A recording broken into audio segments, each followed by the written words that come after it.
I was just thinking, man, I'm just imagining the Reddit front page from 0232 sweeping G2. Oh my god, man, you know.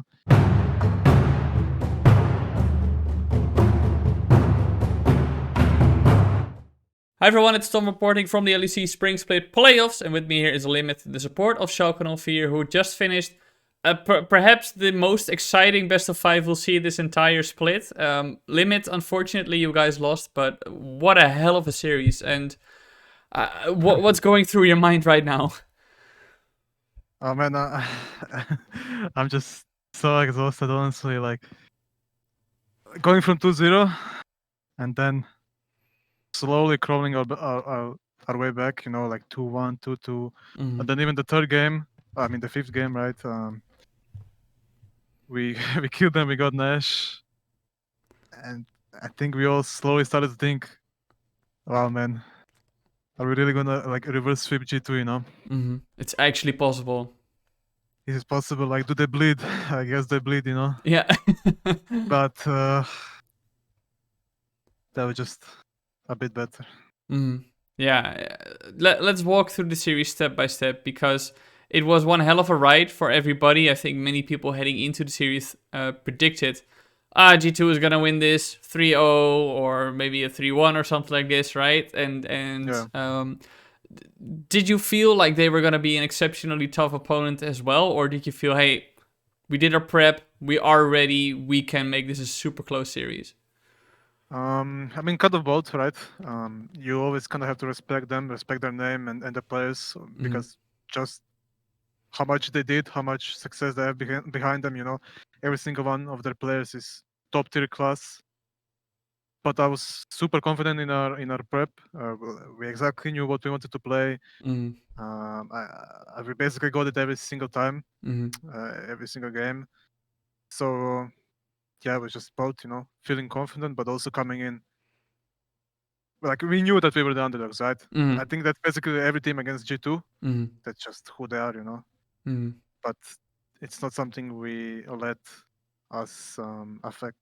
Let us affect us, you know. We saw throughout the series, like the first loss, you can think, okay, that happens. Then the second game felt like it was already much closer. You guys, it felt like you guys actually were trying to find your way in.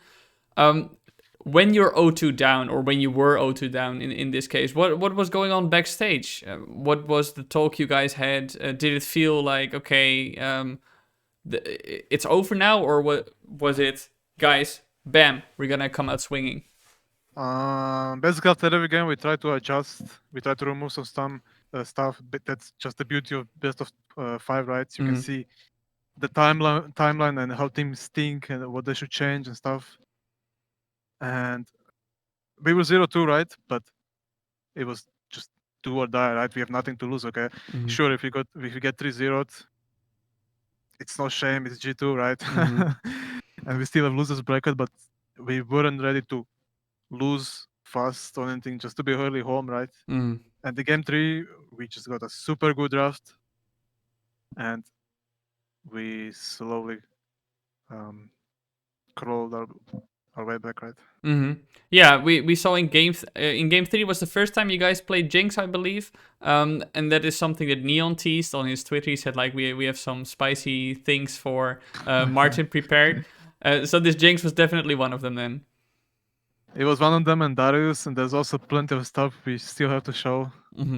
We're just a team that really likes to experiment, I guess. We just don't want to pick stuff just because I guess they're picked, you know. We like to put thought and consideration like behind every pick, and obviously make it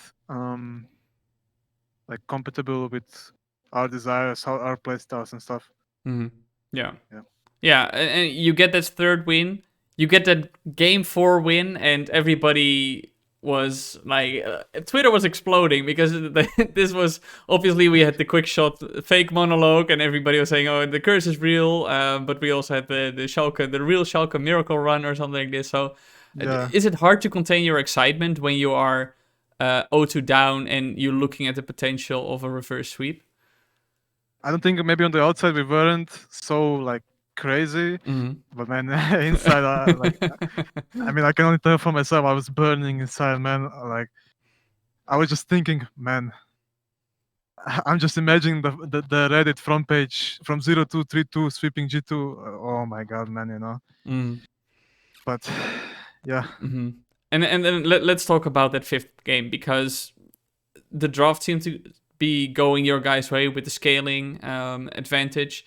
The game itself seemed to be going your guys' way until that later stages, where I guess Reckless had a Seraphine with Moonstone, who was just Yeah. healing all the damage you guys did.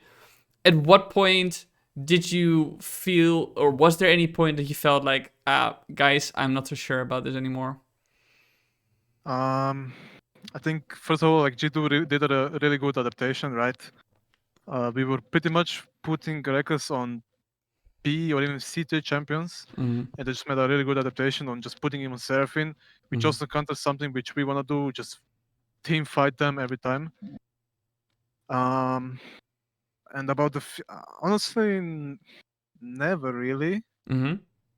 Like, because we also thought, okay, we have Aatrox, which is super good pick into their pick, right? We have Jinx, which is a really good tank killer. We have Azir, which is a really good tank killer.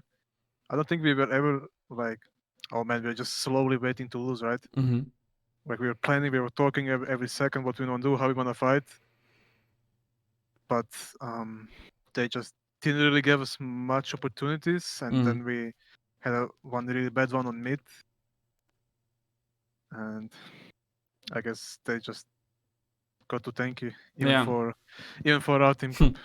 Yeah. Now, obviously, you're going to be incredibly disappointed with the loss, but I definitely want to talk about your performance today, because everybody was singing your song on Reddit and on Twitter. Everybody was popping off because you were just having an amazing performance.